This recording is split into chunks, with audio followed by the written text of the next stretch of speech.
Saatnya Judgment Day bagi bocah-bocah penerus klan Shekhard. Upacara sakral ini bukan sekadar formalitas, tapi ajang pembuktian kemurnian mana mereka. Sekaligus menyingkap elemen apa yang bersemayam dalam darah mereka. Hasil tes ini bakal jadi vonis mati atau hidup. Apakah mereka layak menyandang nama besar keluarga yang tersohor sebagai gudangnya pendekar pedang dan pengguna aura terkuat di muka bumi. Ketegangan memuncak saat bocah lelaki pertama melangkah gemetar mendekati pedang batu raksasa itu, dan boom! Pedang itu memancarkan cahaya hijau terang. Itu tandanya dia punya elemen angin dengan kemurnian mana di atas rata-rata. Penonton langsung heboh. Giliran berikutnya seorang gadis kecil dan kali ini pedangnya menyala biru, menyilaukan. Kualitasnya jauh melampaui bocah sebelumnya dan seluruh ruangan langsung gegap gempita menyambut kelahiran prodigi baru di keluarga ini. Akhirnya tiba giliran Raon, sang patriark dengan tatapan dingin mengisyaratkan dia untuk maju. Tapi begitu tangan mungil Raon menyentuh batu itu, cahayanya cuma pendar putih yang super redup. Level yang dianggap paling ampas dan memalukan. Ejekan dan tawa sinis mulai terdengar dari kerumunan sampai satu bentakan keras patriark membungkam mereka semua dan menyudahi upacara itu detik itu juga. Tapi saat ruangan sudah kosong dan cuma tersisa Raon bareng pelayannya, keanehan terjadi. Pedang raksasa itu mendadak menyala lagi. Kali ini bukan cahaya biasa, tapi kobaran api emas yang ganas. Aura legendaris milik pendiri klan Shekhard. Kekuatan dahsyat yang konon bisa melelehkan apa saja. Pemandangan ini bikin patriark yang ngumpet terbelalak kaget. Dia memutuskan untuk memantau diam-diam seberapa mengerikan potensi Raon di masa depan. Yang Pak Tua itu nggak tahu, Raon bukanlah bayi biasa. Dia adalah reinkarnasi pembunuh bayaran nomor 1 yang mati tragis dikhianati tuannya sendiri. Flashback ke satu malam yang dingin saat sang raja pembunuh bayaran dari Shadows berhadapan dengan majikannya, Derus Robert. Rupanya si bos besar sudah sadar kalau anjing peliharaannya ini berhasil mematahkan kendali mentalnya dan berniat mengorek rahasia busuk House Robert yang hobi menculik anak-anak untuk dicuci otak jadi mesin pembunuh tanpa emosi. Raon sebenarnya cuma hoki bisa lepas dari main cycle pas lagi misi. Saat Raon mendesak bagaimana Derus bisa tahu, si licik itu menjelaskan bahwa setiap aset pembunuh dipasangi 2 rantai pengaman, satu di otak, satu lagi di tempat lain. Mendadak dada Raon terasa seperti dicabik-cabik, dan Derus menyeringai sambil memamerkan rantai kedua Rage Worm yang ditanam di tubuh mereka. Parasit terkutuk yang bakal melahap jantung inangnya, kapanpun tuannya berkehendak. Saat cacing itu mulai menggerogoti jantungnya, Raon bersumpah nggak bakal mati konyol seperti anjing, dan harus ninggalin minimal 1 luka di tubuh Derus. Dengan sisa tenaga terakhir dia nekat menerjang. Tapi kepalanya ditebas putus seketika. Meski begitu, Derus syok berat karena pipinya tergores serangan nekat itu. Dia langsung memerintahkan pembunuh lain buat membuang bangkai anjing itu dan melenggang pergi. Kesadaran Raon yang memudar kini membara oleh dendam mengingat hidupnya yang dicuri Derus. Di hembusan napas terakhir dia berdoa pada dewa atau iblis manapun buat ngasih kesempatan balas dendam. Seolah menjawab doanya, kalung aneh di lehernya mendadak bersinar terang dan muncul layar hologram misterius yang bilang dia terpilih oleh entitas bernama Wrath. Sayangnya, sebelum si Wrath ini sempat download ke tubuhnya fisik, Raon keburu mati, total memutus prosesnya. Tak lama kemudian, seorang wanita muda terlihat menimang bayinya yang dia panggil dengan sayang mentari. Siapa sangka bayi itu adalah Raon yang ternyata sukses respawn ke dalam keluarga wanita bernama Sylvia ini. Gila banget, ingatan Raon sebagai pembunuh sadis masih utuh 100%. Awalnya dia kira ini cuma mimpi aneh atau halusinasi pasca kematian, tapi lama-lama dia harus menelan kenyataan bahwa dia beneran reinkarnasi, apalagi mimpi ini nggak kelar-kelar. Sambil bercanda ibunya terus ngoceh kalau tuan besar belum pulang juga. Buat ngasih nama resmi tanpa sadar kalau bayi di gendongannya ngerti setiap kata yang keluar dari mulutnya. Raon bingung, kenapa lama banget sih? Setelah hidup sekitar 100 hari sebagai bayi, Raon sadar kalau dia lahir di keluarga yang super tajir dan punya kedudukan tinggi. Bagi Raon ini, jackpot lahir di keluarga sultan adalah keuntungan besar. Karena dia bakal butuh semua sumber daya itu buat membalaskan dendamnya ke Derus. Tapi karena dia dikurung di kamar terus sejak lahir, dia buta sama sekali soal di mana dia berada atau sekuat apa posisi keluarganya. Yang bikin makin frustrasi, dia gagal total melatih teknik Ring of Fire di tubuh bayi ini, jadi rencana balas dendam ke Derus terpaksa harus dipending dulu. Tiba-tiba, pelayan bernama Helen mendobrak masuk dengan panik ngasih tahu Nyonya Sylvia kalau tuan besar sudah pulang. Ibunya langsung heboh beberes, tapi telat, sosok tuan besar itu sudah melangkah masuk lewat pintu utama dengan gagah. Pria itu memancarkan aura membunuh yang pekat dan Raon langsung mengenali wajah itu begitu dia mendekat karena Sylvia memanggilnya ayah. Jadi ini kakeknya. Dari garis wajah yang keras itu Raon sadar ini bukan orang sembarangan. Ini Glenn Sighart, sang Northern Lord of Destruction, penguasa puncak di benua ini. Ternyata Raon beneran hoki seumur hidup karena reinkarnasi ke dalam keluarga paling OP di seluruh negeri. Akhirnya Lord Glenn memberi nama bayi itu Raon, sama persis kayak nama lamanya. Sambil berpesan dingin, hiduplah dengan tenang seolah kau tidak ada. Malamnya Raon yang sudah lama nggak bisa latihan. Gara-gara sering ketiduran ala bayi dan harus ngeladenin main ibunya, merasa girang banget. Pas akhirnya bisa dapat me time buat mengasah Ring of Fire-nya lagi. Kebanyakan teknik kultivasi standar di benua ini, alih-alih metode kuno teknik ini memaksa tubuh menyedot mana langsung dari alam dan memadatkannya di dalam inti jiwa. Tapi tunggu dulu, cincin api ini punya mekanisme yang jauh lebih gila. Teknik ini membentuk pusaran energi melingkar di sekitar jantung mendongkrak stamina fokus dan afinitas mana ke level dewa.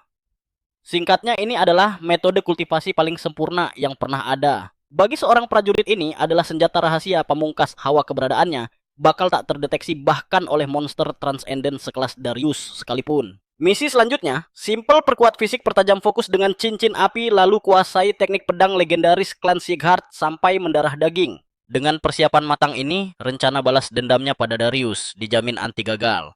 Sayangnya ada satu masalah kecil yang fatal. Tubuh barunya ternyata cacat sirkuit mananya dipenuhi hawa dingin yang mematikan. Setelah dicek ada 9 jalur utama yang tersumbat total. Kalau dibiarkan nyawanya cuma tinggal hitungan hari. Satu-satunya jalan keluar adalah nekat menjebol sumbatan beku itu menggunakan panas dari cincin api. Namun tubuh bayi ini punya batasnya. Setelah latihan keras, pandangannya kabur dan rasa kantuk menyerang brutal. Si kecil akhirnya KO kalah telak melawan gravitasi kasur. Tapi justru disitulah keberuntungannya. Saat dia terlelap, Lord Glenn diam-diam menyelinap masuk ke kamar untuk mengecek cucunya yang sedang tidur pulas. Sang kakek menyalurkan auranya untuk melindungi si bayi. Esoknya, rutinitas konyol kembali dimulai. Dia harus melakukan tugas berat harian, merangkak sedikit lebih jauh demi tepuk tangan ibunya. Jujur saja ini siksaan mental bagi jiwa prajurit tua yang terperangkap dalam tubuh mungil ini. Bayangkan betapa frustrasinya harus pura-pura jadi bayi gemoy, padahal aslinya pembunuh berdarah dingin. Dia bahkan lebih rela menahan sakitnya hawa dingin di tubuhnya, daripada harus menahan malu diperlakukan seperti bayi 1 menit lagi.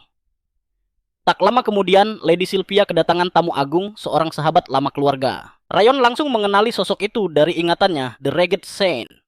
Orang suci dengan kekuatan ilahi dan ilmu medis yang konon melampaui logika manusia. Dia bukan tabib sembarangan, melainkan penyembuh paling legendaris di seluruh benua. Reputasinya bukan kaleng-kaleng. Setelah basa-basi singkat, sang orang suci dengan hangat menyapa Sylvia mengaku datang khusus untuk mengecek keadaannya. Terutama setelah mendengar kabar kelahiran si kecil. Dia memuji wajah bayi itu yang jiplakan ibunya banget, punya fitur-fitur manis, yang untungnya sama sekali nggak mirip dengan kakeknya yang berwajah garang dan pemarah.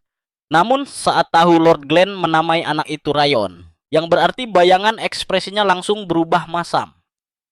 Dia heran, setan apa yang merasuki Glenn sampai memberi nama sekelam itu. Dari nada bicaranya yang ceplas-ceplos jelas banget kalau hubungan Lord Glenn dan si orang suci ini sudah sangat akrab tanpa sekat formalitas. Ini mengonfirmasi gosip lama yang pernah didengar Rayon tentang persahabatan unik dua kakek sakti ini.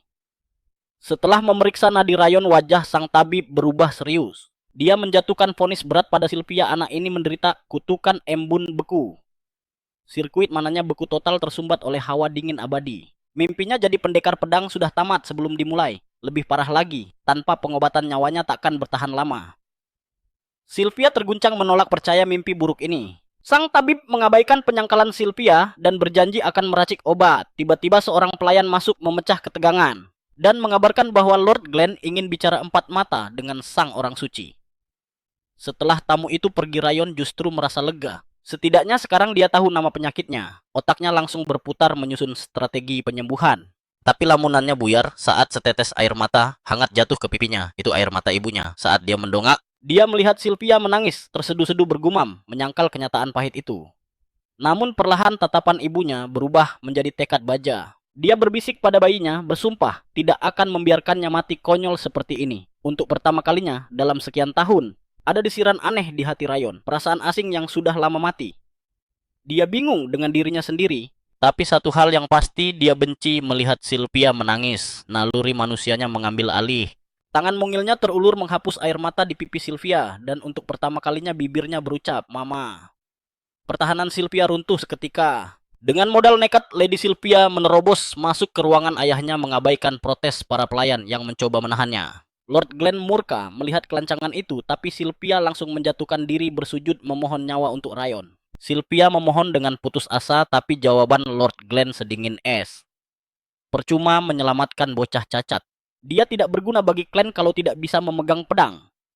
Hati Sylvia hancur berkeping-keping saat dia mengingatkan bahwa bocah itu adalah cucu kandungnya sendiri. Glenn tetap batu dan memerintahkan pengawal untuk menyeret putrinya keluar. Pemandangan yang sangat kejam. Setelah pintu tertutup, si orang suci langsung menyemprot. Glenn menyebutnya kakek tua bodoh dan keras kepala. Terkuaklah fakta mengejutkan. Glenn sebenarnya bersikap kasar hanya sebagai topeng. Dialah yang memanggil tabib itu ke istana setelah melihat kondisi cucunya di malam sebelumnya. Glenn bungkam, menolak membela diri dan menyuruh temannya itu lanjut ke diagnosa medis. Sang tabib menjelaskan, kondisi sirkuit mana bocah itu memang kritis. Membiarkannya tumbuh dengan sumbatan itu sama saja bunuh diri perlahan. Meski Ryan aman, sementara waktu berkat aura Glenn yang diam-diam disalurkan malam itu cuma solusi jangka pendek. Harapan bocah itu menjadi prajurit masih nol besar. Namun dengan nada datar yang mengejutkan, Lord Glenn berkata, masa bodoh dengan jadi prajurit, yang penting dia hidup. Si orang suci pun tertawa mengejek menuduh Glenn sebagai kakek Sundre yang sok kejam, padahal cintanya pada sang cucu luar biasa besar. Saat sang Sayin bertanya pada Lord Glenn mengapa ia memilih nama yang berarti bayangan dari sekian banyak pilihan, Glenn mengungkapkan bahwa dahulu kala nama itu justru memiliki makna yang bertolak belakang. Beberapa hari berselang, Sylvia menyuapkan ramuan khusus ke mulut mungil Raon. Obat langka yang ditinggalkan oleh Saint Lusu itu demi memulihkan kesehatannya. Bocah kita ini diam-diam bersorak girang karena mendapatkan ramuan berbasis api, elemen panas yang krusial untuk mengusir hawa dingin yang mencengkram sirkuit mananya. Tahun-tahun berlalu hingga Raon kini genap berusia 5 tahun. Sebuah notifikasi sistem tiba-tiba muncul, memberitahukan bahwa ia sukses menyelesaikan tautan api keduanya. Ini memicu lonjakan drastis pada peringkat jiwa, afinitas mana, fokus, hingga staminanya.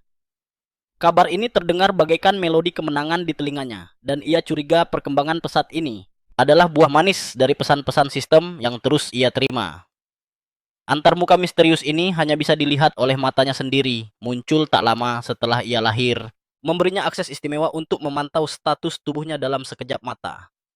Satu-satunya kendala yang masih menghantui hanyalah staminanya yang masih lemah dan kutukan es yang belum sirna.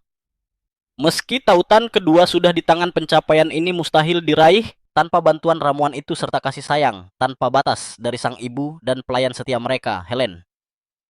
Namun ada sedikit kekhawatiran bahwa progresnya terasa belum cukup cepat, tapi ia segera sadar usianya baru 5 tahun. Waktu persiapan masih membentang luas. Di kehidupan sebelumnya, ia adalah pembunuh bayaran terhebat.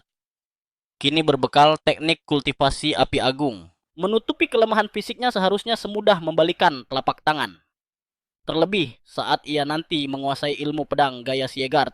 Kesabaran adalah senjata paling mematikan untuk menghabisi Derus, salah satu transenden terkuat di benua ini. Terbakar oleh dendam buta bukanlah strategi yang bijak. Tak lama kemudian, ibunya datang membawakan pakaian ganti karena hari ini mereka harus menghadiri acara yang sangat krusial, upacara penilaian. Untuk memahaminya, kalian perlu tahu bahwa kekuatan yang menjaga keseimbangan benua ini terbagi antara 6 penguasa dan 5 iblis. Dan takdir menempatkan reinkarnasi Raon di dalam salah satu keluarga 6 penguasa tersebut. Jika 6 penguasa adalah pilar cahaya yang melindungi benua, maka para iblis adalah ancaman yang mengintai kedamaian. Tujuan upacara penilaian ini adalah memisahkan permata murni dari kerikil tak berguna, dan hari ini adalah giliran keluarga Siegard. Sesampainya di aula megah itu, tatapan orang-orang langsung tertuju pada Sylvia dan putranya dengan sorot mata penuh jijik dan penghinaan. Cemohan kejam tentang kesehatan Raon bergema, bahkan mereka tak segan mencap Sylvia sebagai produk gagal. Beberapa memprotes menyebut tidak adil jika anak dari seorang kegagalan diizinkan ikut ritual suci ini. Namun Sylvia melangkah maju, menulikan telinganya. Raon sempat tersulut emosi mendengar ocehan mereka, namun sang ibu memintanya untuk tetap fokus padanya saja. Sesaat kemudian sang Lord menampakkan diri, dan ini adalah pertemuan pertama Raon dengannya setelah 5 tahun. Begitu ia duduk di singgasana, sebilah pedang raksasa bernama pedang penilaian jatuh menghunjam ke tengah ruangan dan sang Lord memerintahkan dimulainya upacara. Pedang penilaian bukanlah senjata biasa. Benda pusaka ini mampu mengukur potensi mana siapa saja yang menyentuhnya. Seorang bocah Sigurd bernama Buren dipanggil maju sebagai pembuka. Ritual ini wajib dilakukan pada anak usia dini karena sutura di tengkorak mereka. Mulai menutup pada usia 4 tahun saat dimana potensi mana seseorang disegel permanen. Inti dari seluruh upacara ini adalah menyingkap seberapa besar bakat terpendam anak-anak dalam garis keturunan keluarga. Saat tangan Buren menyentuh pedang itu, decak kagum membahana karena cahaya menyilaukan memancar deras dari setiap inci pedang. Dengan kualitas paling murni, sesuatu yang memang diharapkan dari putra Lord Karun. Selanjutnya, giliran Runan Sloan dari keluarga Vassal Sloan yang dipanggil. Kuncinya adalah kemurnian mana ditentukan dari seberapa terang cahaya yang pudar serta elemen mana yang paling cocok dengan sang anak. Saat Runan menjalani tesnya, ia pun dipuja sebagai jenius muda berkat hasil yang gemilang membuat orang-orang berkata sudah sepantasnya bagi seorang Sloan. Bagi Raon jelas sekali kerumunan ini gila hormat dan hasil, namun ia sudah memprediksi hasilnya sendiri. Takkan bagus. Mengingat sirkuit mananya masih dilingkupi hawa dingin meski ia telah mencapai tautan api kedua. Ketika nama Raon akhirnya dipanggil, puluhan pasang mata menatapnya dengan sinis saat ia melangkah keluar dari bayang-bayang ibunya. Begitu mendekati pedang pusaka itu, Raon memutuskan untuk tidak berharap muluk-muluk. Tujuannya hanyalah mengetahui elemen apa yang paling cocok untuk ia latih ke depannya. Namun saat telapak tangan Raon menyentuh bilah dingin itu, api aneh tiba-tiba meledak dan menyihir kesadarannya. Seketika ia terseret ke dalam visi di mana gerombolan monster mengerikan mengepung seorang ksatria muda.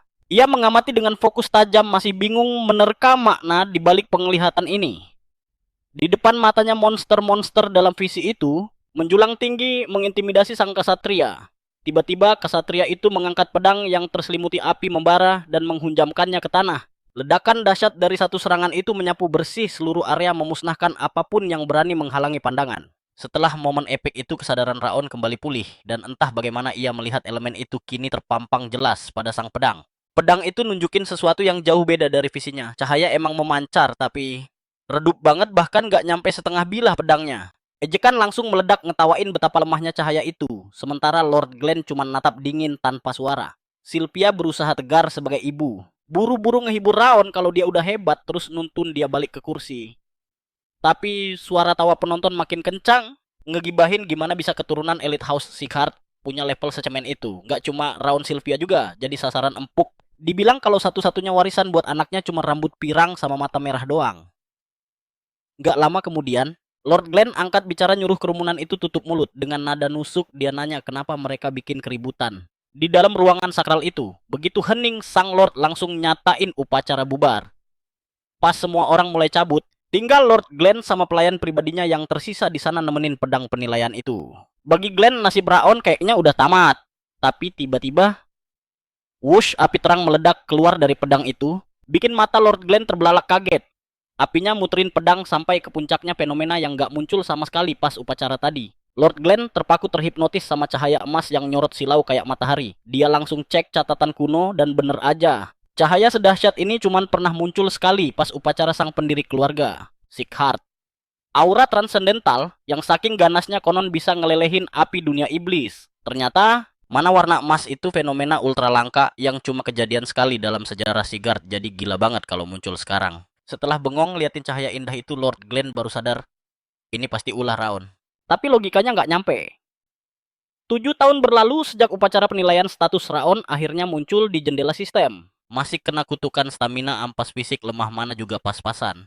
Tapi dia kayaknya dapat resistensi dingin yang bikin kaku di tangan kakinya berkurang. Dan yang gokil, dia hampir nyelesain cincin api ketiganya.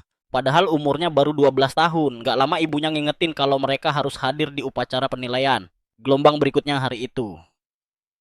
Trauma masa lalu bikin Raon malas banget buat pergi. Karena dia tahu bakal ketemu sama orang-orang toksik itu lagi. Begitu nyampe sana, upacara penilaian buat bocil-bocil baru udah kelar. Buat Raon sih.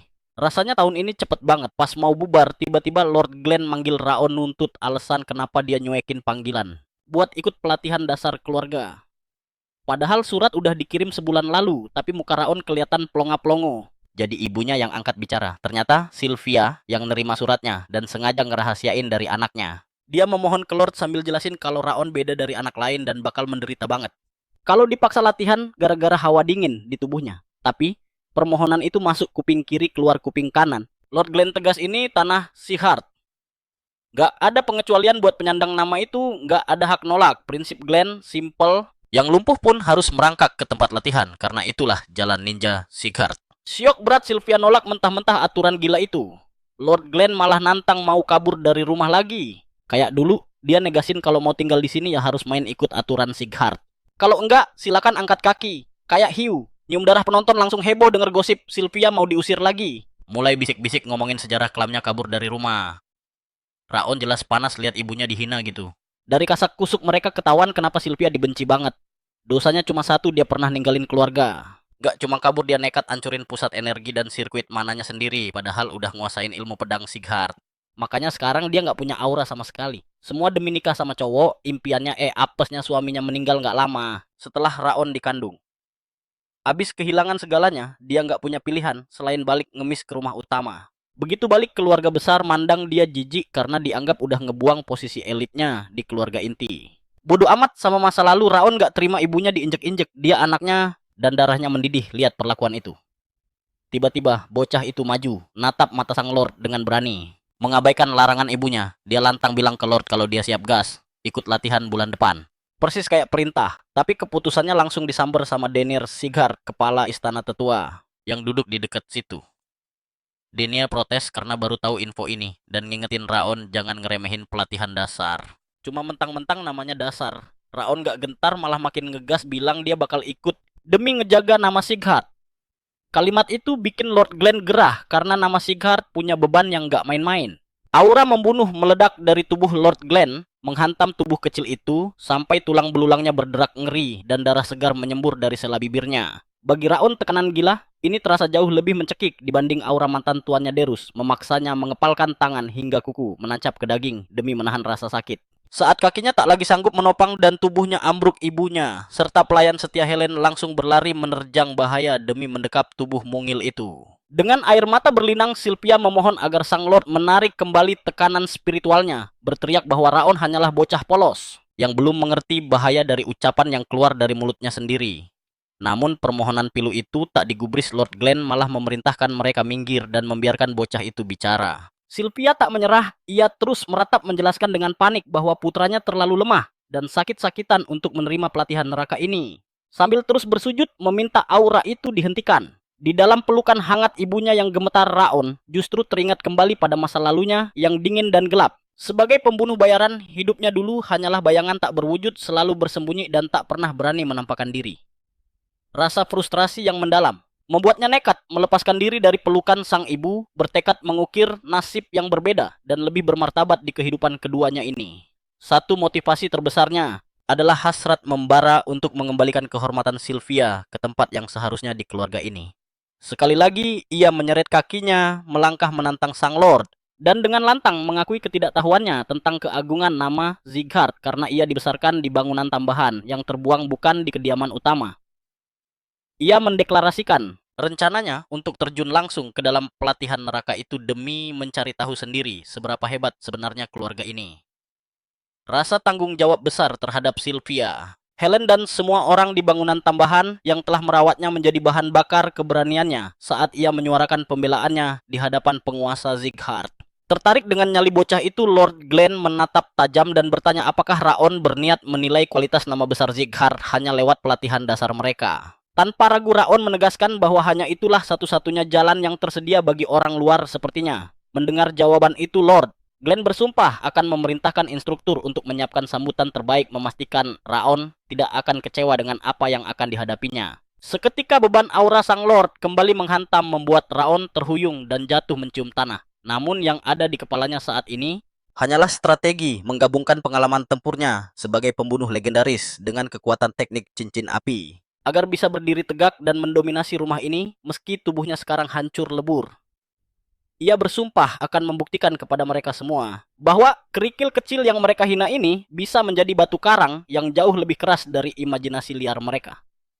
Sementara itu, di salah satu pusat pelatihan, Caron Seaheart, kepala aula bela diri, sedang berdebat sengit dengan penjaga mengenai laporan intelijen yang terasa janggal, yang menyebutkan bahwa Raon adalah bocah cacat yang nyaris lumpuh total. Sang penjaga bersikeras membenarkan info tersebut Dengan dalih bahwa banyak pelayan di bangunan tambahan mendengar sendiri percakapan Sylvia dan Lord Zikhard, dan mereka yakin 100% bocah itu mengidap penyakit mematikan.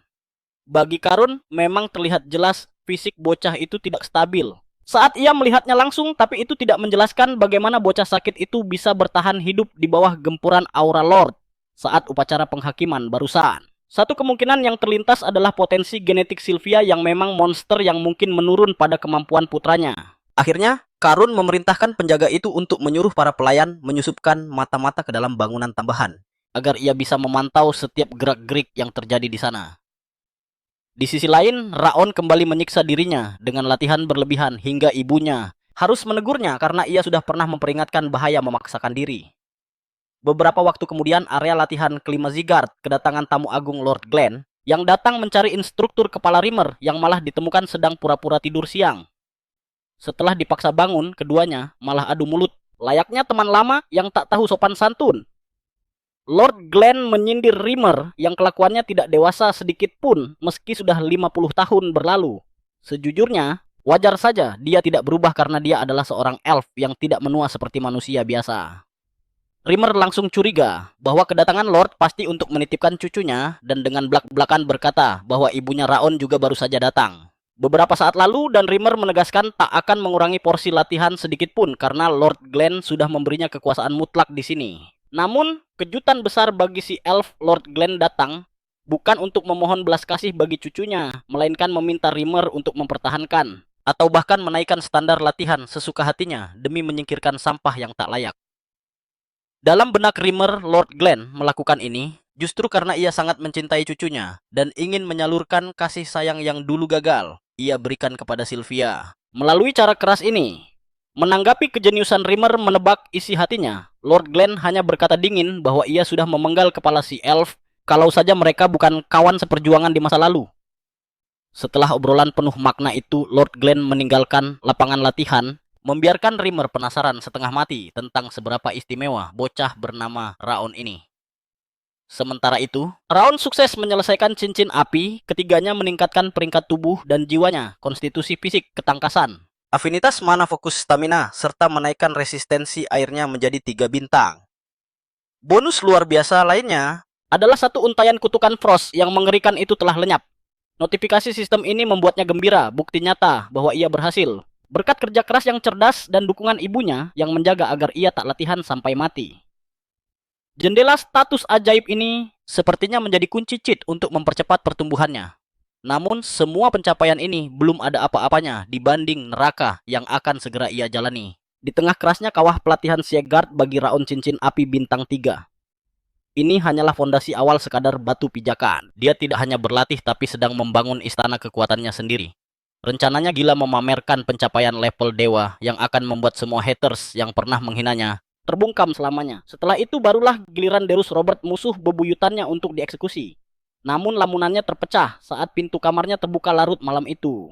Sang ibu melangkah masuk dengan raut wajah cemas, sadar betul bahwa besok putranya akan berangkat menuju neraka pelatihan dasar. Dengan suara bergetar, dia bertanya, apakah Raon benar-benar harus pergi? Ketakutan terbesar seorang ibu bukanlah kegagalan, melainkan melihat anaknya terus menyiksa diri meski tubuh sudah menjerit kesakitan, hingga akhirnya hancur lebur dalam pelatihan brutal itu. Tunggulah 1 tahun lagi, nak pintanya penuh harap, namun tatapan Raon menyeratkan satu jawaban mutlak dia tidak bisa menunggu. Alasannya sederhana, namun menyakitkan dadanya, sesak setiap kali melihat tatapan merendahkan dari keluarga utama dan cabang yang ditujukan pada ibunya, serta perlakuan buruk terhadap penghuni pavilion aneks. Raon yakin satu-satunya cara mengakhiri penghinaan ini adalah dengan menjadi raja di arena pelatihan nanti. Hati sang ibu bergetar mendengar pengakuan itu. Dia terkejut tak menyangka putranya memiliki kedewasaan dan kepekaan setajam itu dalam memahami betapa pahitnya realitas mereka saat ini. Akhirnya dia memutuskan membuka luka lama, menjelaskan alasan dibalik perlakuan dingin keluarga Siegard. Dia berkisah tentang pertemuan tak terduga dengan ayah Raon saat menjalankan misi. Benih cinta tumbuh, namun takdir menentang keras hubungan mereka. Karena sang ayah hanyalah kesatria biasa, bukan bangsawan. Demi mengejar cintanya, Sylvia rela melakukan hal gila, menghancurkan inti mana dan sirkuit sihirnya sendiri, lalu kabur meninggalkan keluarga besarnya. Terungkap fakta mengejutkan, Raon sebenarnya memiliki kakak perempuan bernama Sia. Mereka hidup damai dan bahagia bersama sang suami, hingga mimpi buruk itu datang. Kelompok fanatik bernama Eden mengenali Sylvia dan menyergap mereka secara dadakan. Saat itu, Sylvia sedang mengandung Raon, dan suaminya yang tak sekuat monster-monster itu tak berdaya. Sylvia dipaksa menyaksikan pemandangan paling mengerikan dalam hidupnya, pembantaian keluarganya sendiri, tepat di depan matanya. Dia baru selamat ketika pasukan bayangan kiriman ayahnya sang kepala keluarga Sieghart tiba di lokasi. Namun jarak adalah musuh yang kejam. Bantuan itu datang terlambat. Suami dan putri kecilnya sudah terbujur kaku tak bernyawa. Saat pasukan itu tiba, dalam kondisi hamil tua dan sendirian, dunia luar terlalu berbahaya. Dia tidak punya pilihan selain menelan harga dirinya dan pulang ke Sieghart. Itulah awal mula dia menjadi kambing hitam keluarga. Kembali dengan tangan hampa tanpa alasan yang bisa membenarkan tindakannya di hadapan sang ayah yang murka. Saat cerita berakhir, Raon menarik kesimpulan, dingin ibunya cukup egois untuk membuang tanggung jawab keluarga demi kebahagiaan pribadi. Namun cukup tak tahu malu untuk kembali merangkak ke rumah yang ditinggalkannya hanya demi bertahan hidup. Raon kini paham logika di balik kebencian Sieghart. Tapi baginya wanita di depannya ini tetaplah sosok yang memberinya napas kehidupan. Dan orang pertama dalam 2 kali masa hidupnya yang memberikan cinta tulus. Ini adalah ibu pertamanya dan dia sadar satu hal. Dia haram memperlakukan ibunya seperti orang lain melakukannya. Tiba-tiba, sebuah pertanyaan meluncur dari bibirnya. Apakah ibu menyesal pernah meninggalkan rumah ini? Tanpa ragu Sylvia menggeleng. Ternyata seumur hidup menjadi seorang Sieghart, dia merasa tak kasat mata. Baru setelah melangkah keluar gerbang itulah, dia merasa benar-benar menjadi manusia seutuhnya, dan itu sudah lebih dari cukup. Dia menegaskan bahwa masa-masa pelariannya adalah masa paling membahagiakan, dan kini kebahagiaannya bersumber dari kehadiran Raon. Satu-satunya penyesalanku, bisiknya lirih, adalah aku bukan ibu yang cukup kuat untuk melindungimu. Raon menatapnya tajam namun lembut, meyakinkan bahwa dia tak perlu cemas lagi. Pertahanan Sylvia runtuh, air mata deras membanjiri wajahnya, membuat Raon harus memeluk dan menenangkannya, meski sedikit bingung dengan ledakan emosi itu. Setelah tangis sang ibu mereda, Raon kembali ke kamarnya. Dia perlu memeriksa kondisi cincin apinya untuk terakhir kali sebelum keberangkatan besok pagi. Namun saat dia fokus bermeditasi, sesosok bayangan menyeramkan bermanifestasi di kamarnya.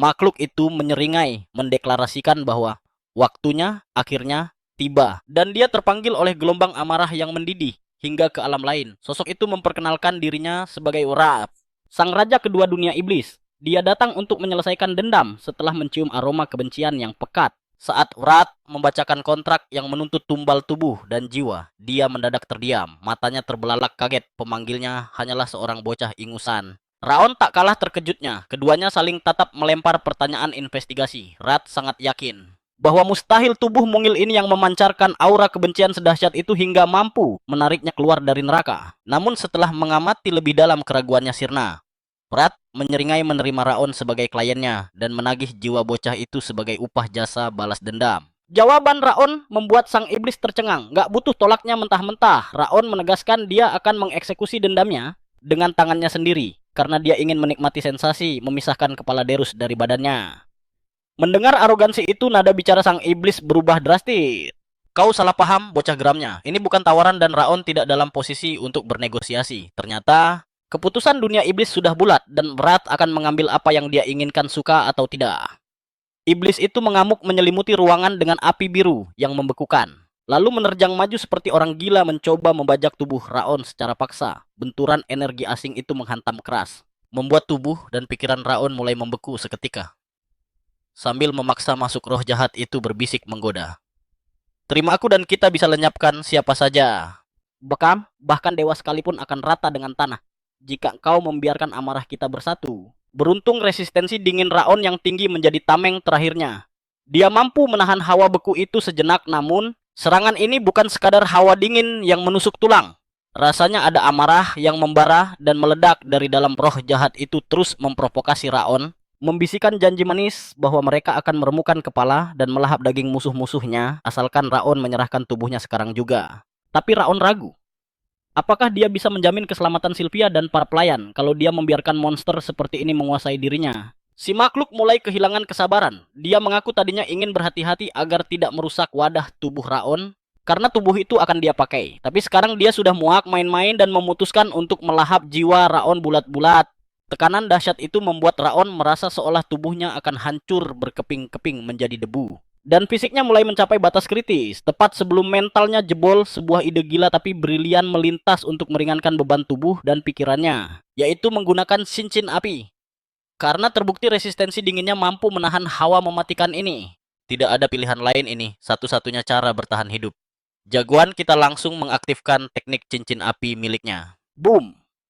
Cahaya terang meledak dari tubuhnya membuat roh itu terperanjat. Dia makin murka karena seorang bocah manusia berani menahan tekanannya. Dengan tatapan tajam, Raon menegaskan dia akan menuntaskan balas dendamnya sendiri, bukan menyerahkan tubuhnya pada hantu gentayangan. Rat murka abis mendengar jagoan kita memanggilnya hantu. Dia menuntut jawaban berani-beraninya bocah ingusan, tidak menghormati penguasa dunia. Iblis Raon cuma tersenyum miring mengejek kalau dia bukan Raja Iblis sejati, sebab mengalahkannya saja tidak becus. Dan itu bikin si iblis makin panas. Tapi setelah dipikir-pikir, sepertinya Rat memang belum bisa mengeluarkan kekuatan penuhnya. Karena dia baru saja bangkit persis seperti ucapannya. Tiba-tiba layar hologram muncul memberitahu Raon bahwa skill baru telah terbuka. Sesuatu yang sama sekali tidak Raon ketahui. Munculnya jendela sistem ini malah bikin Rat makin darah tinggi. Dia klaim kalau jendela sistem itu adalah kekuatan dan penemuannya. Raon dengan santai bertanya pada makhluk itu apakah pesan dan jendela status ini ada hubungannya dengan dia. Rat membenarkan kalau merekalah pencipta sistem itu. Raon mencoba memancing lebih dalam untuk tahu alasan sistem itu diciptakan, tapi Rat awalnya bungkam. Namun makhluk itu akhirnya keceplosan juga. Saat Raon bertanya apakah sistem itu dibuat untuk mempercepat pertumbuhan, Raon langsung sadar kalau roh ini tidak bisa menyembunyikan emosinya sesuai namanya, Rat alias amarah. Ternyata efek cincin api sekarang jauh lebih OP dibanding kehidupan Raon sebelumnya. Karena itulah fungsi aslinya, speedrun pertumbuhan kekuatan. Saat Rat mengancam antara serahkan tubuh atau kembalikan sistemnya, Raon mencoba menghantamnya dengan tinju berlapis mana, tapi serangan fisik itu tembus begitu saja. Saat Rat sadar kalau memaksa bocah ini adalah hal yang sia-sia, dia melilitkan dirinya ke tangan Raon dan berubah wujud menjadi sebuah gelang. Dia terpaksa melakukan ini karena segelnya baru saja rusak dan kekuatan aslinya belum pulih. Rencananya adalah menunggu dengan sabar sampai powernya balik supaya dia bisa ambil alih posisi aslinya. Raon sempat berpikir untuk melepas gelang itu, tapi sepertinya itu ide buruk karena bisa bikin sistemnya lenyap. Atau membiarkan roh itu lepas dan menyakiti Sylvia atau Helen. Bagi Raon jauh lebih aman menjaga musuh tetap dekat, supaya dia bisa mengontrolnya sambil terus bertambah kuat. Raon juga sempat bertanya kenapa Rat berubah jadi gelang bermotif bunga. Yang girly banget, Rat ngotot kalau itu style preferensinya dan Raon harus menghargai selera fashionnya. Keesokan harinya, Nyonya Sylvia terlihat sangat cemas soal Raon yang akan pergi, sementara Helen mencoba menenangkannya. Saat Raon melangkah keluar siap berangkat, awan mendung terlihat jelas di wajah kedua wanita itu. Sebelum pergi, Helen mengingatkan Raon agar jangan memaksakan diri, dan Raon berjanji akan hati-hati. Setelah sempat merajuk sebentar, Sylvia akhirnya meminta Raon melakukan yang terbaik dan melepas kepergian putranya. Saat punggung Raon menjauh, Sylvia butuh kepastian dari Helen kalau bayinya akan baik-baik saja. Dan pelayan setia itu mengingatkan kalau kesehatan Raon sudah meningkat drastis. Dia pasti bisa menyelesaikan latihan sampai tuntas. Kata-katanya menjadi penawar hati bagi Sylvia yang sempat menangis terseduh-seduh di dalam karena Raon sudah janji tidak akan menyiksa diri atau membiarkan dirinya terluka. Tak lama kemudian, beberapa anak berkumpul di pintu masuk tempat latihan kelima dan asik mengobrol. Sementara itu Raon menyendiri dan mengamati situasi, menyadari bahwa yang ada di sana bukan cuma anggota keluarga utama dan cabang, tapi juga keluarga vasal dan orang luar yang dapat rekomendasi. Nggak lama, beberapa bocah mulai julid menggosipkan tangan Raon yang kecil dan bercanda kenapa dia nggak kabur aja dari latihan. Mereka bahkan menertawakan gelang bunga yang dia pakai. Dan itu bikin Rat murka. Setengah mati roh itu mulai menyemburkan sumpah serapah ke para bocah, tapi untungnya mereka nggak bisa lihat atau dengar dia. Begitu mendengar nyinyiran mereka, Raon langsung melabrak dan menantang kenapa nggak ngomong langsung di depan mukanya. Daripada berisik kayak nyamuk berdengung. Mereka kaget tapi langsung defensif mempertanyakan kenapa anak keluarga cabang yang dikurung di pavilion berani ngomong begitu. Kocaknya padahal mereka sendiri juga cuma dari keluarga cabang. Nggak habis pikir dari mana bocah-bocah ini dapat nyali buat nantang Raon, apalagi pas dia nyeletuk tajam. Kalau gaya bicara kayak gitu cuman pantas dipakai ke bawahan, bukan ke dia. Si bully makin panas langsung nyengkram kerah baju Raon. Maksa dia buat sadar diri. Tapi bukannya takut, ekspresi Raon malah berubah jadi siko abis sambil bunyiin tulang-tulang jarinya. Siap buat ngehajar, tiba-tiba ada bocah keluarga utama lain yang nahan mereka. Ternyata dia Warren Sieghart, si jenius yang tesnya persis sebelum Raon di upacara penilaian pertama. Warren langsung nyemprot para bully karena kelakuan barbar mereka. Nanya apa mereka sengaja mau bikin malu nama keluarga di depan tamu undangan luar. Nyali mereka langsung cut mundur teratur dan minta maaf ke Warren. Tapi drama belum kelar. Warren jalan nyamperin Raon dan nanya apa dia masih nggak sadar posisi. Dengan sombong dia bilang kalau Raon itu cuma debu yang bisa dia tepis kapan aja dia mau. Dia ngasih peringatan keras biar Raon nunduk kalau nggak mau diusir dari aneks. Kayak sampah. Di otak Warren, Raon bisa masuk tempat latihan cuman karena Hoki manfaatin situasi. Pas di ruang penilaian bukan karena skill asli. Buat dia Raon itu cuma produk gagal yang tinggal nunggu waktu buat ditendang keluar. Pas mau cabut, Warren ngusir Raon nyuruh dia minggat kalau nggak niat latihan. Toh nggak ada jaminan dia bakal lulus juga. Belum sempet Warren ngejauh Raon balas savage, harusnya lu lebih niat kalau mau ngebacot. Raon ngingetin kalau status anggota keluarga utama nggak bikin Warren jadi spesial. Karena dia nggak punya pangkat, bukan trainee resmi, dan nggak punya hak buat ngatur-ngatur. Raon ngeledek kalau satu-satunya opsi Warren cuma ngadu. Ke bapaknya bikin muka Warren merah pada menahan malu. Dia cuma bisa gagap, bilang, berani-beraninya lu sebelum instruktur Rimmer mendobrak pintu. Dan mulai ngasih pengarahan, Rimmer malah ketawa geli ngelihat bibit-bibit pertengkaran ini. Sebelum baku hantam beneran kejadian Raon yang tadinya nggak tahu siapa, instrukturnya langsung ngenalin sosok legendaris Sword of Light. Yang pensiun gara-gara intinya rusak. Rimmer bubarin kerumunan dan nyuruh mereka nahan nafsu berantem sampai upacara penerimaan kelar. Di upacara Rimmer ngenalin diri. Ternyata ada 160 orang yang ikut pelatihan ini. Dan menurut dia itu kebanyakan. Jadi dia mutusin buat mangkas jumlahnya sampai tinggal 1/4 doang. Lewat satu tes, para bocah langsung pucat pasi takut bakal langsung diusir padahal baru hari pertama. Rimmer negasin kalau omongan dia adalah hukum di sini dan kalau ada yang nggak terima silakan komplain ke kepala keluarga yang jelas mustahil. Nggak lama kemudian tes fisik dan fokus dimulai, mereka disuruh lari keliling lintasan. Instruksinya simpel, lari sekencang mungkin sampai Rimmer bilang stop. Rat, si makhluk dalam tubuh Raon, protes lagi. Bingung kenapa Raon malah santai di posisi belakang dan nggak ngegas ke depan. Tapi bagi Raon ini bukan balapan. Jadi nggak perlu jadi yang tercepat, instruktur pasti lagi nilai ketahanan mental. Dan daya tahan tubuh bukan cuma pamer speed. Dia yakin pemenang tes ini adalah orang terakhir yang masih berdiri dan dia bakal bertahan sampai akhir. Para asisten instruktur ngelihat dua orang yang memimpin di depan, yaitu Warren dan Runan yang diprediksi bakal punya masa depan cerah karena udah OP dari kecil. Pas mereka ngelihat Raon si terkenal, mereka sadar dia keteteran, tapi mereka mikir itu udah lumayan banget buat orang penyakitan. Mereka nebak Raon bakal tumbang sebentar lagi, tapi Rimmer justru ngeliatin dengan tatapan tajam. Di mata Rimmer, dia belum pernah nemu bocah seunik Raon. Selama ini dia cuma gagal nilai kualitas manusia-manusia terkuat di benua karena level mereka di luar nalar.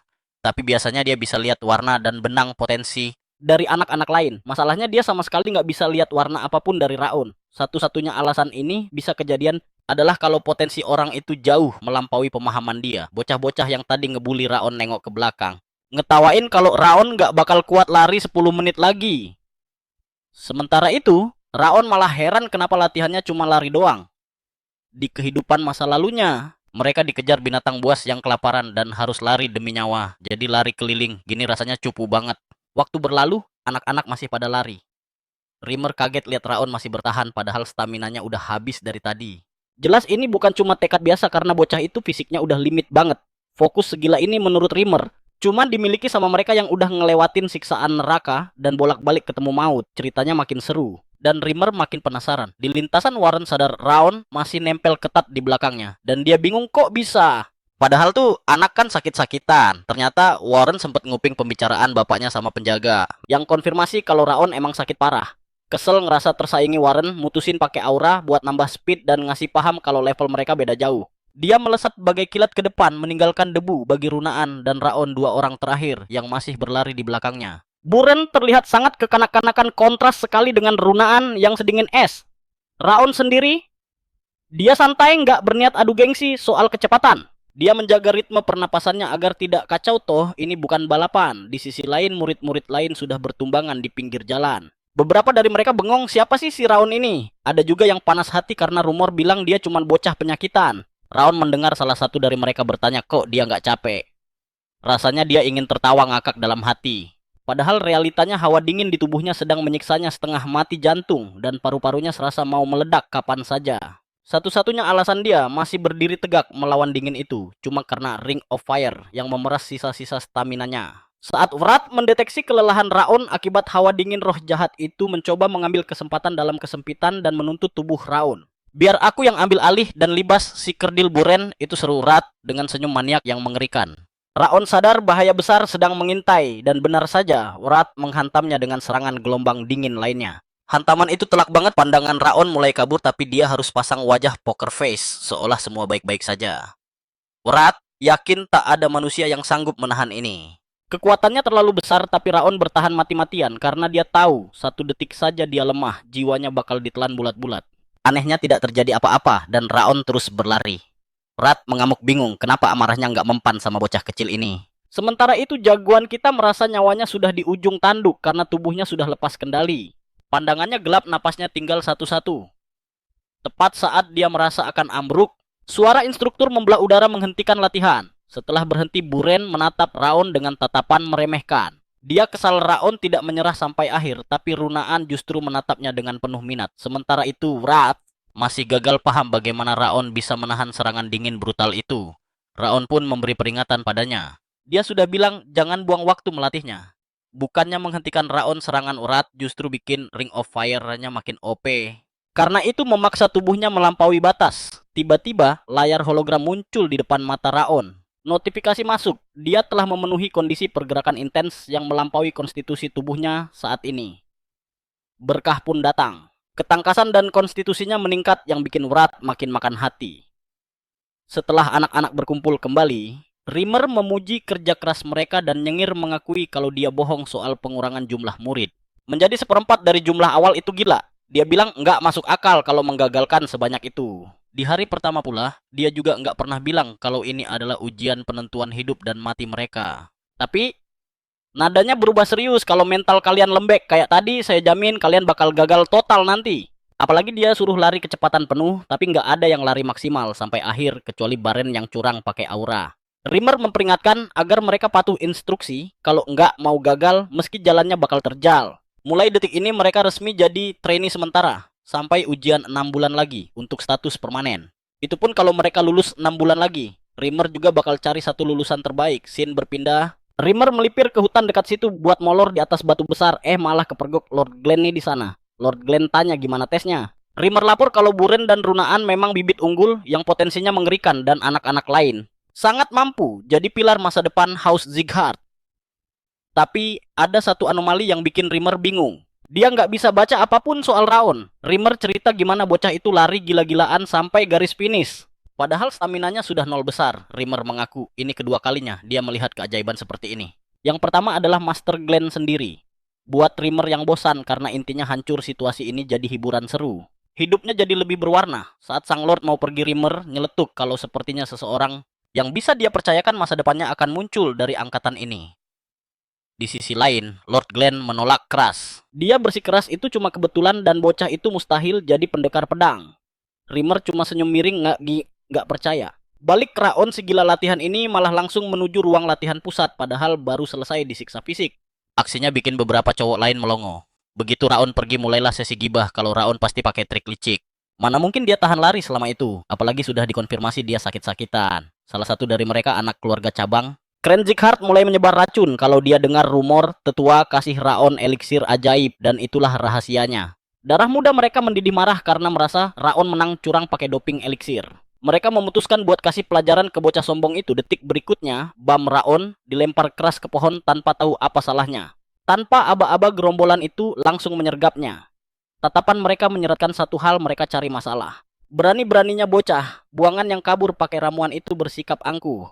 Sambil membunyikan jari jemari para bocah ini bersiap memberi pelajaran. Berdalih hanya ingin mengobrol sedikit.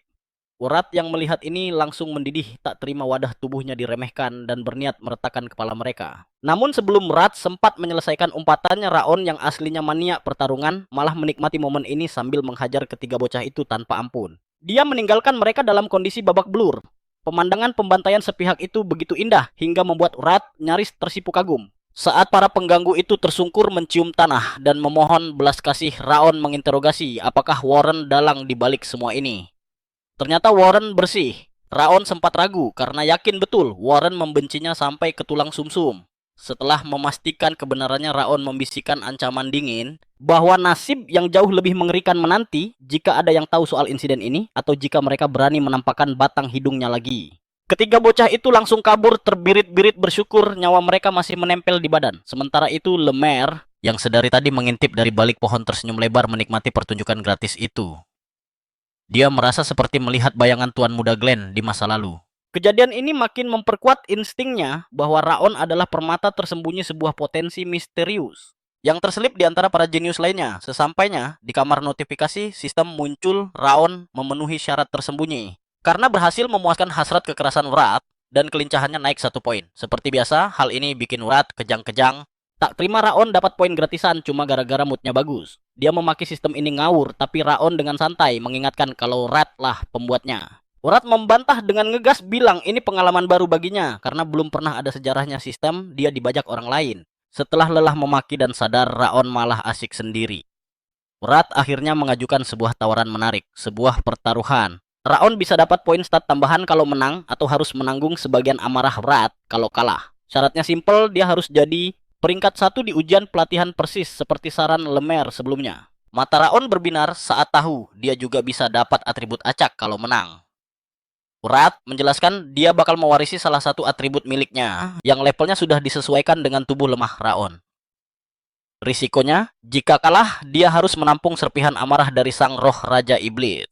Yang awalnya mungkin kecil tapi bisa meledak jadi monster tak terkendali di masa depan.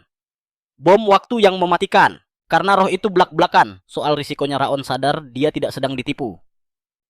Kalkulasinya berjalan, hadiahnya jauh lebih besar daripada bahayanya. Ini jelas apel beracun, tapi pengalaman hidup dari masa lalunya adalah jaminan mutlak untuk menyabet posisi pertama. Tanpa ragu jagoan kita menerima tawaran itu. Seringai licik mengembang di wajah Wrath, yakin betul rencananya. Untuk perlahan mengambil alih tubuh Raon, mulai menampakkan hasil. Beberapa waktu kemudian, anak-anak itu kembali disiksa latihan fisik. Napas mereka hampir putus setelah lari keliling seharian, dan sekarang dipaksa melakukan kuda-kuda di bawah perintah Lemaire. Instruktur itu terus memecut semangat mereka menegaskan bahwa posisi ini adalah pondasi dari segala ilmu bela diri dan wajib hukumnya. Dia menyuruh para bocah menahan posisi itu sampai ada perintah berhenti, lalu dengan santainya dia pergi untuk tidur siang. Biar mereka tidak kabur, dia meninggalkan pesan menohok bahwa yang bakal ujian nanti adalah mereka bukan dirinya. Mental sebagian murid mulai goyah, mereka mengeluh soal latihan fisik yang membosankan dan ngebet ingin segera memegang pedang. Setelah sesi neraka itu, usai Warren mengumpulkan gengnya untuk latihan teknik pedang secara mandiri. Beralasan kalau skill berpedang mereka bakal tumpul kalau cuma buang waktu latihan kuda-kuda. Meskipun Wrath terus mengompori Raon buat ikutan geng pedang itu, Raon masa bodoh. Dia tak percaya ada gunanya. Belajar jurus pedang dengan kondisi fisik kerupuk begitu. Bagi Raon, stamina dan kekuatan otot adalah harga mati, bukan gaya-gayaan pakai pedang. Apalagi dia punya Curse of the Bitter Frost. Jadi memperkuat dasar tubuh adalah prioritas utama. Saat Raon sedang sibuk angkat beban di gym, dia dikuntit oleh Runan Sloan dari keluarga Fasal, yang bengong melihat Raon mampu menambah beban latihan drastis hanya dalam beberapa hari, padahal rumornya dia sakit-sakitan. Logikanya nggak nyampe kok bisa progresnya secepat kilat begini. Runan bahkan curiga. Apa rahasianya ada di kuda-kuda aneh yang dipakai Raon? Rasa kepo makin menjadi dia mendekat tapi tetap membisu. Tatapan kosongnya bikin Raon sadar, tapi saat ditanya, ngapain di sini? Raon cuma dikacangin. Tidak ada jawaban. Gadis itu cuma sibuk bergelut dengan pikirannya sendiri soal lonjakan kekuatan Raon. Sambil terus menatap dalam diam, ide aneh muncul di kepalanya. Dia nyelonong melewati Raon duduk di alat beban sebelah dan mulai ikut-ikutan angkat beban. Tingkah absurd ini bikin Raon merinding, jadi dia memilih pindah tempat. Tapi kemanapun Raon pergi, Runan terus mengekor seperti anak ayam. Di tengah aksi stalkingnya, Runan teringat dia sempat mencium aroma misterius dari tubuh Raon. Baru saja terjadi momen ajaib yang bikin tubuhnya terasa seringan kapas, membuatnya mampu mengangkat beban jauh di luar batas normalnya. Melihat tatapan itu, Raon mulai merasa merinding dan langsung menembak pertanyaan. Ada yang mau kamu omongin? Tapi gadis itu cuma menggeleng. Diam-diam Runan memantapkan hati dia, bakal mengekor kemanapun Raon pergi, fix nempel terus. Gak lama kemudian suasana rusak saat Buren dan gengnya masuk gym. Muka mereka langsung asem melihat Runan bergaul sama bocah buangan keluarga utama. Buren langsung nyinyir bilang kalau latihan dasar yang repetitif kayak gitu tuh nggak ada gunanya sama sekali. Dia yakin banget Raon ngelakuin itu cuman karena fisiknya lemah dan gak bakal pernah bisa menyentuh level tubuh superior mereka. Demi persiapan ujian yang makin dekat, Buren mengomandoi pasukannya buat fokus mengasah ilmu pedang mereka. Pokoknya jangan sampai skill mereka karatan. Buren cabut sambil membusungkan dada, yakin banget kalau hasil ujian nanti bakal membuktikan siapa yang metodenya paling ampuh, cara dia atau cara Raon. Beberapa saat kemudian seorang bocah bernama Dorian dengan sopan meminta izin join latihan bareng Raon. Dorian sadar kalau Runan selalu ngintilin Raon. FYI, Dorian ini bukan dari klan Zigguard tapi dari keluarga luar. Dengan agak malas, Raon akhirnya mengiyakan. Saking senangnya, Dorian langsung menyodorkan kue sebagai tanda persahabatan. Raon yang skeptis mau nolak, tapi pas dia nengok ke samping dia melihat Runan sedang menatap kue itu dengan mata berbinar kelaparan. Ekspresinya persis kayak anak anjing yang memelas, bikin Raon merinding disco melihatnya. Gak tega Raon akhirnya ngalah dan kasih kue itu ke Runan. Seiring waktu, trio ini jadi rutin latihan bareng, bahkan pas lari pun mereka selalu tempel-tempelan. Bonding di antara mereka mulai terbentuk kuat. Waktu berlalu, cepat latihan jalan terus, dan gak terasa sudah 6 bulan sejak neraka latihan dasar dimulai. Raon menghabiskan hari-harinya dengan berlari seolah-olah nyawanya sedang dipertaruhkan. Di titik ini Raon dengan santai ninggalin murid-murid lain pas lomba lari, kecuali Runan sama Buren pastinya.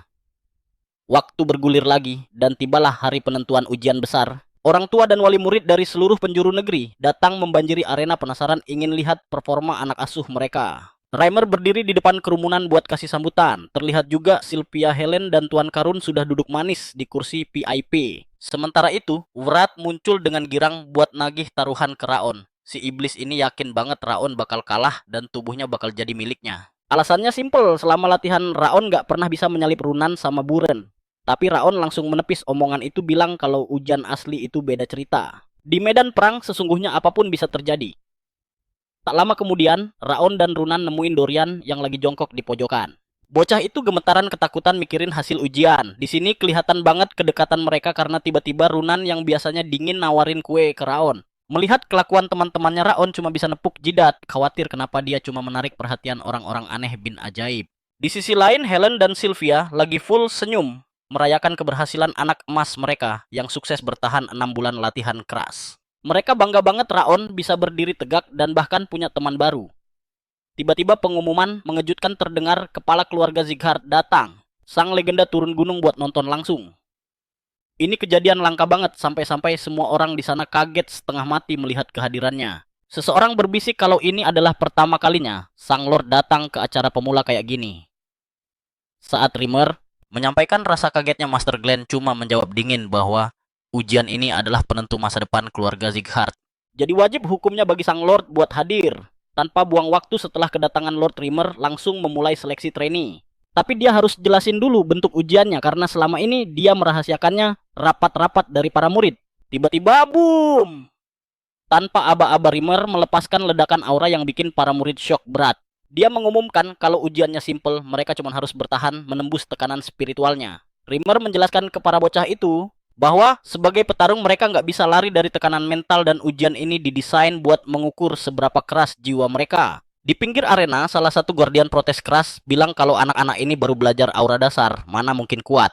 Disuruh tes kekuatan spiritual sekarang jelas nggak masuk akal. Guardian lain pun ikutan menyoraki ketidakadilan ini. Instruktur Rimmer yang udah muak dengerin ocehan mereka langsung ngegas menjelaskan bahwa kekuatan spiritual bukan sekadar pamer aura, tapi bukti tingkatan jiwa yang ditempa lewat pengalaman hidup dan pencapaian seorang pejuang. Intinya bukti sejati seorang kesatria adalah mereka yang tetap garang, bahkan tanpa butuh aura, saat para guardian masih sibuk protes. Lord Glenn memotong keributan itu dan bersabda bahwa Rimmer benar karena mau pakai aura atau enggak. Setiap pejuang pasti punya kekuatan spiritual unik yang terbentuk dari jalan hidup mereka. Tergantung seberapa gila latihannya. Bahkan mereka yang tanpa aura pun bisa punya mental baja. Titah Sang Lord langsung bikin semua orang kicep hening seketika. Rimmer langsung lanjut mumpung gak ada yang berani komplain lagi. Nama pertama yang dipanggil maju adalah Runan. Rimmer kasih bocoran tekanan spiritual yang bakal dia lepas ini bisa dikalahkan kalau Runan beneran totalitas selama latihan. Dia bakal lulus kalau berhasil menembus tekanan itu. Dengan senyum licik, Rimmer mulai menembakkan gelombang tekanan spiritual ke arah gadis itu. Runan langsung tersentak kaget, tekanan itu jelas menghantamnya keras. Karena dia mulai meringis kesakitan dan dia diperingatkan kalau nekat pakai aura dia bakal otomatis gagal.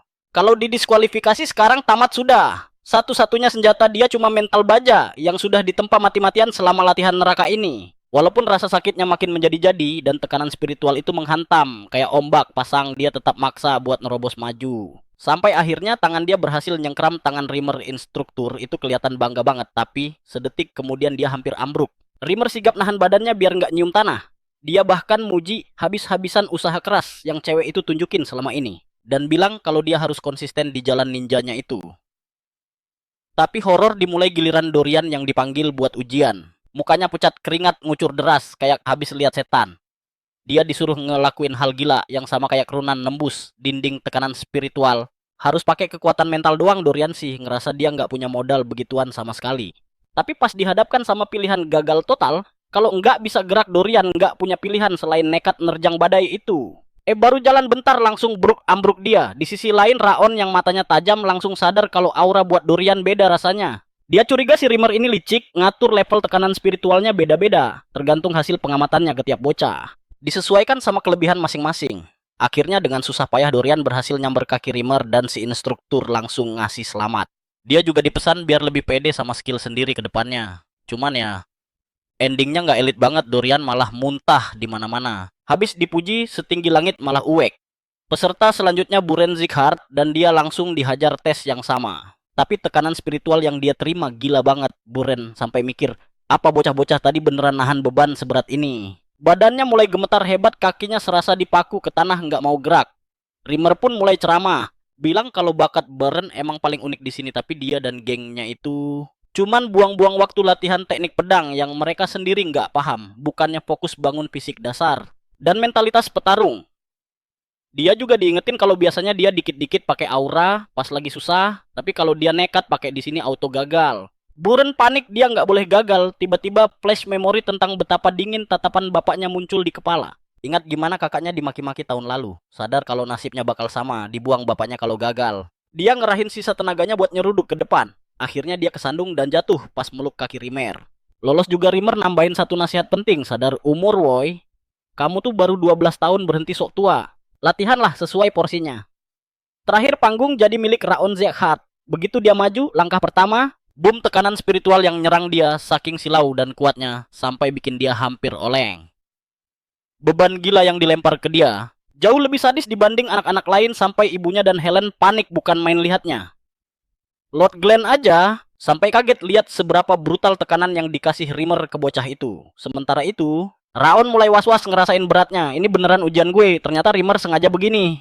Karena dia lihat potensi Raon jauh di atas Runan atau Buren. Dia mau lihat batas maksimalnya. Masalahnya peringkat seseorang nggak ditentukan dari bentuk fisik, tapi dari seberapa luas jiwa mereka. Untungnya di dalam tubuh kecil itu bukan cuma ada jiwa Raon Zikhart, tapi juga kekuatan spiritual hasil tempaan hidup seorang pembunuh bayaran legendaris. Dan akhirnya bikin Rimmer melongo. Jagoan kita ini nembus tekanan itu. Lord Glenn sampai enggak kedip pas jarak Raon tinggal beberapa inci dari Rimmer instruktur. Itu enggak percaya ini nyata. Beda sama bocah lain yang jatuh bangun Raon enggak kesandung sama sekali. Dia jalan santuy dan malah dorong Rimmer mundur. Pemandangan yang bikin shock. Semua penonton nahan napas kaget. Rimmer sama Lord Glenn bener-bener speechless. Raon cuma senyum tipis sambil nanya, gue lolos kan? Orang-orang masih nggak percaya bocah ini bisa nembus aura segitu tebalnya. Bahkan Karun kaget berat si bocah ingusan bisa nyentuh Rimmer. Rimmer sendiri masih bengong beberapa saat. Mikir keras, gimana bisa orang sakit-sakitan yang susah pakai aura bisa ngelakuin hal mustahil ini. Rimmer akhirnya nanya, makhluk apa lu sebenarnya? Raon jawab enteng Raon. Bocah yang lu pantau 6 bulan ini. Rimmer protes, gue keluarin tekanan di atas potensi lu. Biar lu menderita harusnya mustahil, lu bisa nembus. Raon cuma angkat bahu bikin Rimmer makin keki dan kesel. Akhirnya tibalah saatnya pengumuman hasil ujian dan siapa trainee terbaik sesuai janji. Buren dan bapaknya tegang parah. Dan boom Rimmer umumin Raon sebagai trainee terbaik periode ini, Sylvia sama Helen langsung nangis bahagia. Dengar kabar Raon jadi juara 1. Tapi di tengah keriuhan itu Buren teriak lantang ke Rimmer. Dia nggak terima hasilnya. Dia nuduh semua ini rekayasa. Tuduhan itu bikin Rimmer kaget. Apalagi pas denger Buren koar-koar kalau kekuatan fisik dan potensi dia jauh di atas Raon. Saat tuduhan licik mulai bertebaran bahwa Raon pasti menggunakan trik kotor atau sihir terlarang, sebagian massa mulai termakan omongan itu. Mustahil seorang bocah dengan kutukan Frost dan tanpa aura bisa melakukan hal gila itu. Suasana makin keruh dan memanas seketika. Bahkan integritas instruktur Limer yang terkenal jujur pun mulai dipertanyakan. Akhirnya, Buren menantang Raon duel 1 lawan 1. Demi menyelesaikan sengketa ini, Limer sadar Buren melakukan semua drama ini semata-mata karena ambisinya menjadi trainee peringkat 1. Limer pun menyerahkan keputusan pada Tuan Glenn untuk membersihkan segala tuduhan. Sang Lord mengambil langkah cerdas dengan bertanya langsung pada Raon. Apakah dia berani bertarung melawan Buren demi membuktikan keaslian nilainya di depan semua orang? Namun jawaban Raon mengejutkan Sang Lord. Dengan dingin, dia menolak karena hasil ujian sudah final dan baginya tidak ada gunanya membuang tenaga untuk pertarungan sia-sia jika tidak ada keuntungan yang bisa dia dapat. Sang Lord yang paham cara mainnya menawarkan pertaruhan gelar trainee terbaik dan menjanjikan medali perunggu khusus untuk Raon jika dia menang. Tawaran ini langsung membuat mata Raon berbinar karena medali emas perak dan perunggu dari keluarga Sighart bukan sekadar hiasan tapi lambang prestasi yang membawa hadiah bernilai fantastis. Memiliki medali dari Lord keluarga berarti jaminan imbalan besar di masa depan. Raon pun tersenyum dan menerima tantangan itu. Aturan mainnya sederhana, hanya 1 ronde dan siapapun yang menggunakan senjata atau aura akan langsung didiskualifikasi. Ini adalah pertarungan fisik murni. Begitu duel dimulai, Buren langsung melesat ganas mengincar wajah Raon dengan tinjunya. Namun Raon dengan gesit menghindar membiarkan kepalan tangan itu hanya menyapu angin di depan hidungnya. Kaget karena serangannya meleset. Buren mencoba serangan susulan dengan tendangan memutar tapi Raon menangkisnya dengan mudah. Buren pun berteriak lantang bahwa dia akan menggunakan teknik andalan ayahnya jurus harimau menerjang dan terus membombardir Raon dengan serangan bertubi-tubi. Raon terus bertahan tanpa membalas. Penonton mulai berbisik mengira Raon tidak berkutik, tapi bagi Buren ini adalah soal harga diri.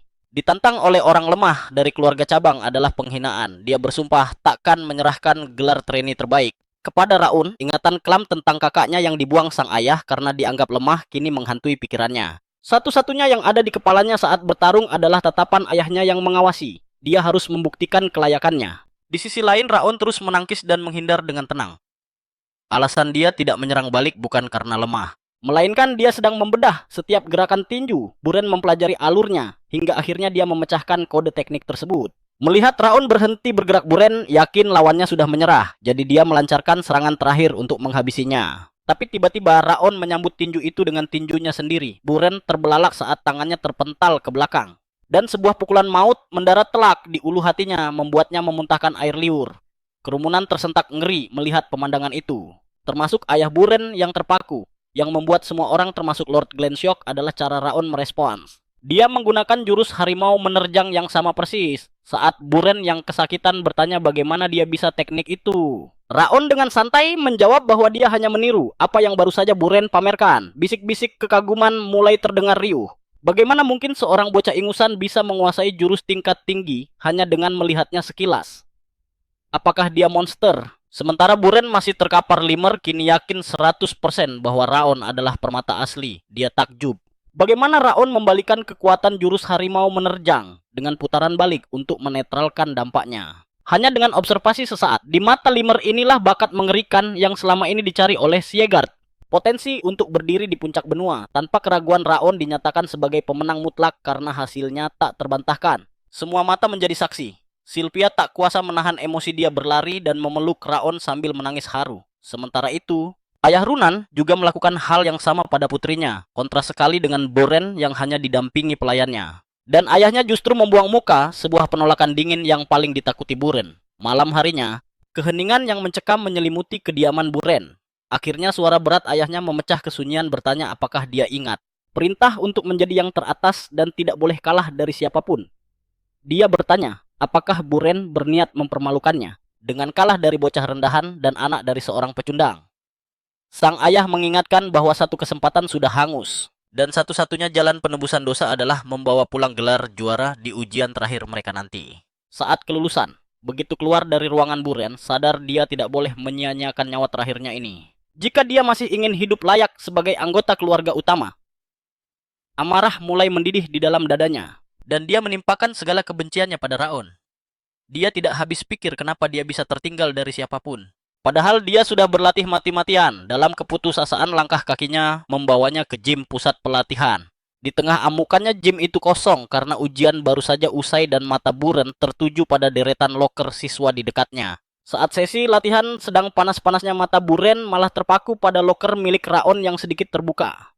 Rasa penasaran menggelitik toh, dia cuma mau mengintip sebentar, bukan berniat mencuri apapun. Namun isi loker itu membuatnya terbelalak. Ada 10 pasang sepatu yang hancur lebur. Lebih gila lagi, Raon menghabiskan semua sepatu itu hanya dalam kurun waktu 6 bulan latihan. Ingatan Buren langsung terlempar ke momen-momen saat ia melihat Raon berlatih tanpa henti di gym. Bahkan di saat Buren sibuk pamer pedang demi mencari perhatian. Atau saat ia sedang asik bersantai di penginapannya. Fakta ini menampar kesadaran Buren dengan keras. Bahwa Raon lah yang memiliki mentalitas Siegard sejati, sementara dirinya hanyalah pecundang.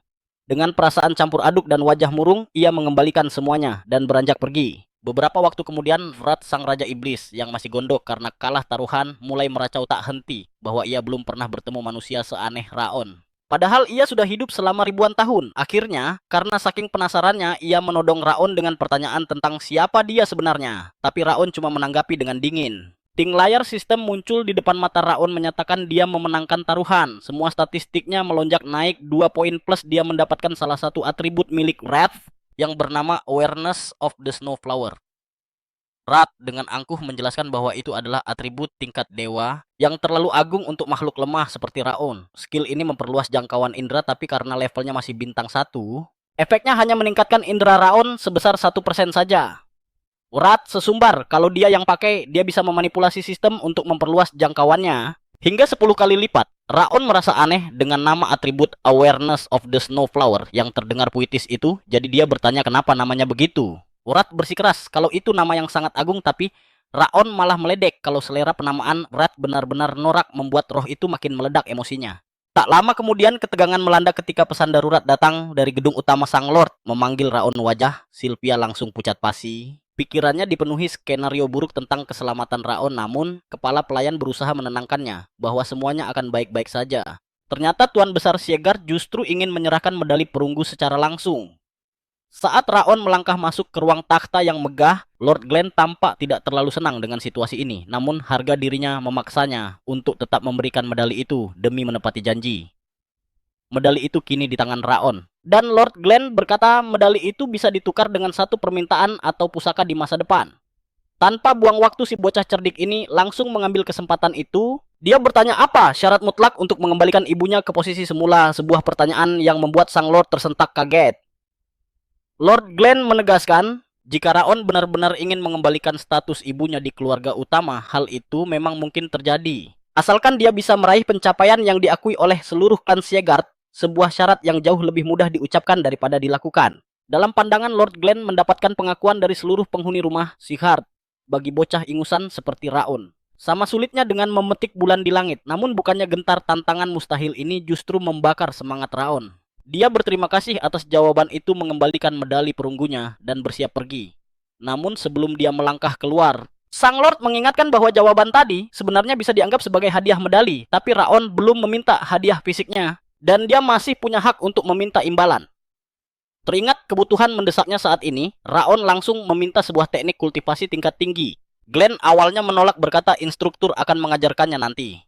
Tapi Raon menyela, dia butuh sesuatu yang jauh lebih dahsyat. Sebuah teknik kultivasi aura yang melampaui kurikulum dasar dan dia ingin Sang Lord sendiri yang mewariskannya. Sesuatu yang sepadan dengan nilai medali perunggu itu. Teknik bayangan yang dia pelajari di kehidupan sebelumnya. Sudah tidak cukup lagi, dia butuh kekuatan monster jika ingin mengembalikan kehormatan Sylvia dan memenggal kepala Derus. Lord Glenn menjentikkan jarinya. Dan seketika sebuah perpustakaan misterius terbuka di hadapan mereka menampilkan deretan buku kuno. Raon terbelalak saat rak-rak itu terus meninggi. Dipenuhi ratusan buku yang menjulang seolah menelan tubuh kecil Raon. Lord Glenn menjelaskan bahwa ini hanya sebagian kecil dari koleksi rahasia Siegard.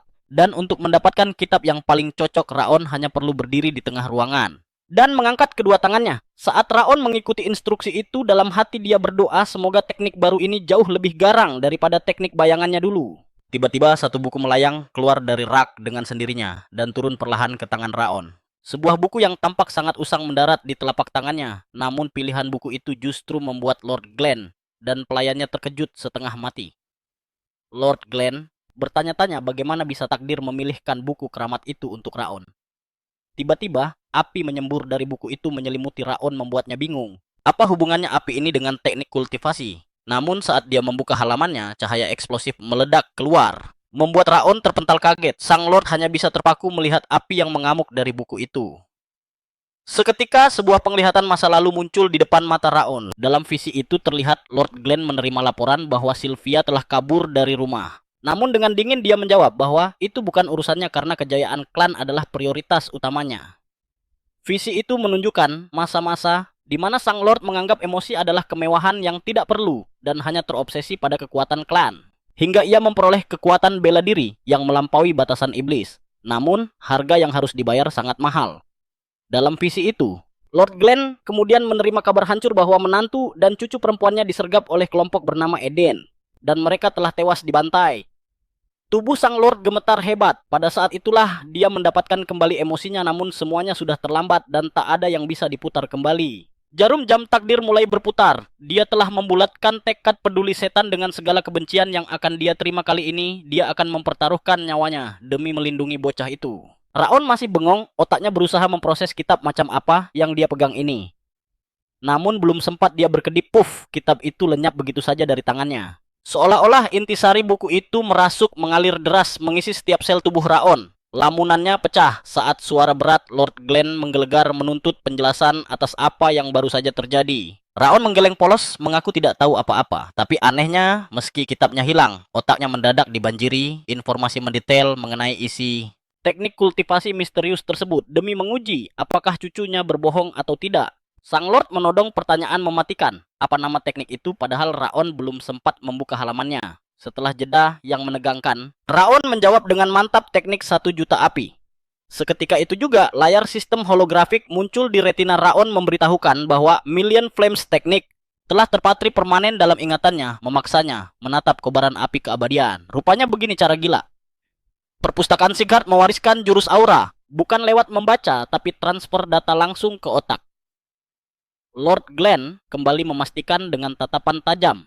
Apakah Raon benar-benar mengingat isinya? Saat Raon mengangguk yakin, sang kakek dengan dingin menyatakan bahwa itu adalah hadiah yang pantas untuk pemegang medali perunggu, lalu mengusirnya keluar. Raon pun undur diri.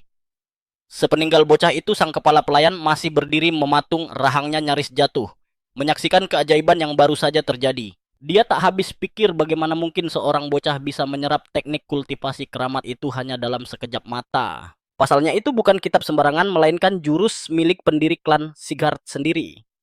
Sepanjang sejarah berdarah klan ini, belum ada satupun keturunan yang mampu menerima, apalagi membaca teknik warisan sang master pertama House Sigard. Jadi sungguh di luar nalar jika buku yang memilih Raon hari ini adalah teknik 1 juta api yang melegenda itu. Keringat dingin mulai bercucuran di pelipis pelayan tua itu. Dia cemas jika kabar ini bocor, nyawa Lady Sylvia dan Tuan Muda Raon akan jadi incaran para musuh dalam selimut. Namun Lord Glenn menepis kekhawatiran itu. Dengan nada datar dia menegaskan tak ada yang tahu soal teknik ini, jadi tutup mulutmu. Sementara itu, Raon sadar betul bahwa isi kitab itu kini telah menyatu dengan daging dan darahnya. Mengingat kata-kata kakeknya tadi, tak ada yang sanggup menguasai teknik ini sebelumnya. Jika bukan karena Raon jurus dahsyat itu hanya akan berakhir sebagai sampah berdebu di rak perpustakaan. Angin perubahan mulai berhembus, namun Raon merasa janggal. Kenapa Lord Glenn memberikan harta karun seberharga ini padanya? Nilainya bahkan jauh melampaui medali perak atau emas sekalipun. Jelas sekali teknik ini selevel dengan Ring of Fire yang legendaris. Wajib dipelajari sampai tuntas. Tapi ada satu masalah fatal. Sekuat apapun dia mencoba mempraktikannya, auranya macet total, tak mau terkumpul sedikit pun. Raon sadar diri memahami teknik kultivasi tingkat dewa secara instan memang mustahil bagi tubuhnya yang sekarang. Di tengah rasa frustrasi itu, Raja Iblis Wrath muncul. Dia menyadari ada yang tidak beres dengan perkembangan inangnya ini. Tumben-tumbenan bukannya mengejek Wrath, malah memberi petuah bijak. Kau sudah dapat teknik bagus, kerahkan seluruh tenagamu bodoh. Kalau kultivasimu putus di tengah jalan, kau bakal jadi cacat seumur hidup, ancamnya serius. Ucapan Wrath memang benar 100%, tapi Raon tetap waspada. Iblis ini pasti punya rencana licik di balik kebaikannya yang tiba-tiba itu.